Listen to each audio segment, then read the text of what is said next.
අද දවසේ අපි හිතුවා ටීවී දකුණ ලයිව් වැඩසටහනේ තවත් අපූරු කතාවක් කතා කරන්න. ජීවිතේට මේ සරාගිකත්වය කියන එක. සරාගිකත්වය. මේක ඇත්තටම මේ මිනිසුන් ඇතුලේ බැඳීම් වැඩිවීම. බැඳෙන එක වැඩි වෙනකම. හැබැයි ජීවිතේට මිනිසුන්ගේ අවබෝධය, සීලය, මිදීම කියන ගුණයන් තියෙනකොට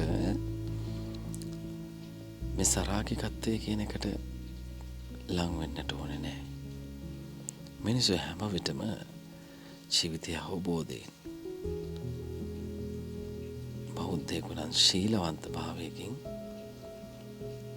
බෞද්ධකම ඇතුලේ උගන්වන මිදීමේ ගම මතු කරනකොට අපිට මේක සරාගිකත්වය විය කියන කාරණයක් බවට පත් වෙනවා.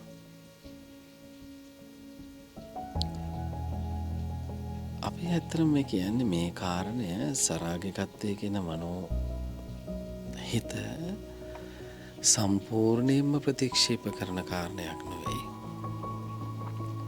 ඒක ඇතුලේ අපි අවදි කරන්න ඕනේ ප්‍රඥාවන්ත බව.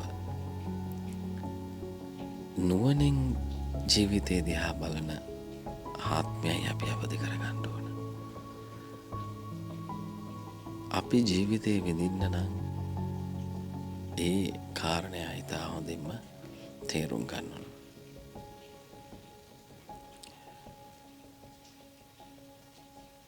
මම විශ්වාස කරන්නේ ඇත්තටම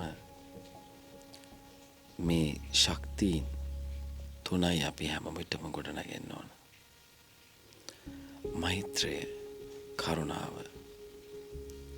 සේවයට ගොඩනගන්න. මේ සංකල්පයන්, මේ මනෝ ජීවිතයන් එක් හිතකින් මිනිස්සු පුහුණු වෙනවා නම් ජීවිතයට අපි විශ්වාස කරන විදියට ජීවත් වෙනවයි කියන කාරණාව මිනිස්සු තුළට එනවා. හැබැයි මේ හැම දෙයක්ම හොඳ සිහියකින් කරන්න ඕනේ. අපි මේවා නිවන්නට නම්, අපි මේවා නිවීමට නම් අපි උත්සාහ කරන්න ඕන භාවනා යෝගී ජීවිතයක්. එයයි අපි දකින සැබෑ මිදීමේ මාර්ගය. සැබෑ විඳීමේ මාර්ගයට වඩා සැබෑ මිදීමේ මාර්ගය තුළ සතුට තියෙනවා. ඇත්තටම මේක සරාගය කියලා කියන්නේම සංසාරගත චක්‍රයක්. තව තව මිනිසුන් බැඳෙනවා. එක සංසාරගත චක්‍රයක්. මෙන්න මේ සංසාරගත චක්‍රයෙන් මිදෙන එක තමයි නිවන් කරා යනවයි කියලා අපි කියන්නේ. එසේනම් රාගාදී සරාගී සිත්වලින් චක්‍රය සැබවින්ම උත්පාදනය කරන්නේ ජීවිතේ සසර දිගු කරන එක. අපි හැම විටම සසර කෙටි කරන මාවතක් අපි එලි කරගමු. තෘෂ්ණාවෙන් අඩුවෙමු, ඇලීමෙන් අඩුවෙමු, ලෝභයෙන් අඩුවෙමු, දුකෙන් අඩුවෙමු. ඇත්තෙන්ම ඒක හිතද්දි තෘෂ්ණාවෙන් ජීවිතේ මිදුණා කියන එක, ඈත් වුණා කියන එක.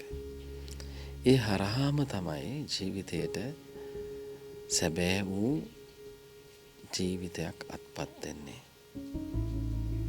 බොහෝ විදියට මිනිස්සු රූපයට, කායට, ඇඳුමට, පැළැඳුමට මිනිසුන් පසින්දුරම් පින වෙලා මිනිසු මං මුලා වෙනවා. ඔබ හිතනවා නම් ඒක ජීවිතය කියලා. නැහැ, ඒක නෙමෙයි ජීවිතය. ජීවිතේ දකින්න නම් ඒ මිත්‍යාවට අපි අසු නොවෙන්න ඕන. ඒ මිදුණු මිත්‍යාව ඇතුලේ අපි සොයන්නේ ඇලීම් බැඳීම් නැති වෙච්ච දුක තුනේ වෙච්ච ජීවිතය. ඇත්තටම මේක දුකක් කියලා ඔබට තේරෙන්නේ නැද්ද? සැබවින්ම මේක දුකක්. හැබැයි දුක ඇතුලේ ජීවිතයේ මිනිසුන් ගැඹුරුන් කියවා ගැනීම වටිනවා. හැම අත්දැකීමක් ඇතුලේම මිනිසුන් ප්‍රඥාව අවදි කරගත යුතුයි. එයයි මානවයාගේ අත්දැකීම් තුළින් මිනිසුන් සත්‍ය සොයා යනවා කියන්නේ. හැම විටම පොළවෙන් මතුවෙච්ච දිය බිබුලක් විවිධ පැති ඔස්සේ ගමන් කරද්දී ඒ දිය ධාරාවල එකම අරමුණ විය යුත්තේ සත්‍ය සොයා යන ගමනක්ය.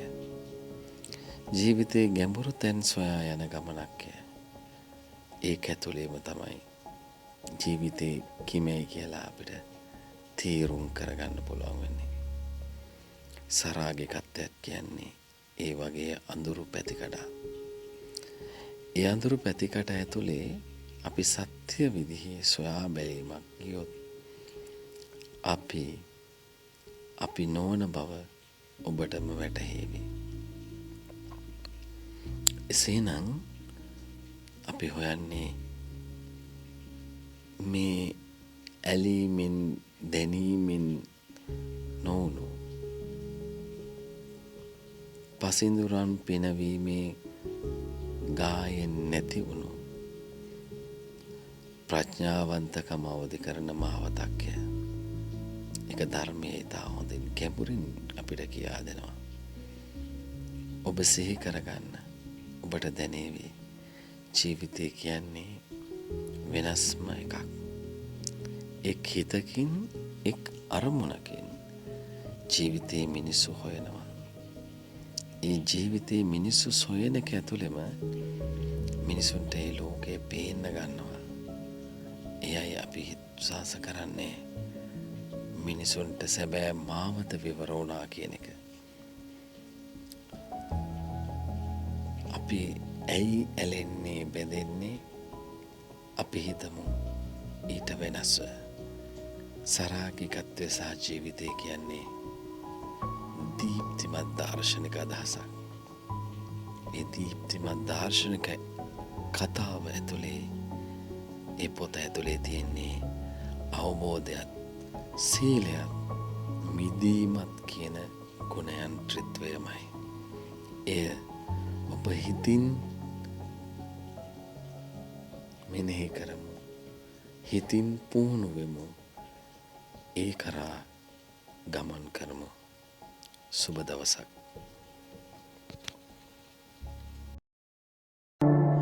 මේ වගේ වීඩියෝ දිනපතා නරඹන්න අපේ channel එක subscribe කරන්න.